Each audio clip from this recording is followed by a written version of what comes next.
Welcome, here I've got ALLVIEW X4 Soul Style and I'm gonna show you how to change photo resolution in the camera app at this device.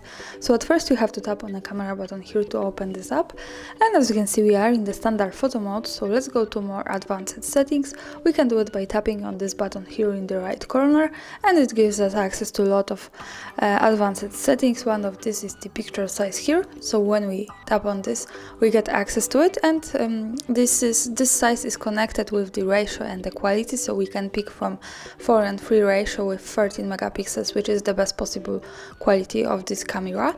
Also 4:3 ratio is available with 8 megapixels, so this is the lower quality here, and the lowest is the 5 megapixels with 4:3 ratio.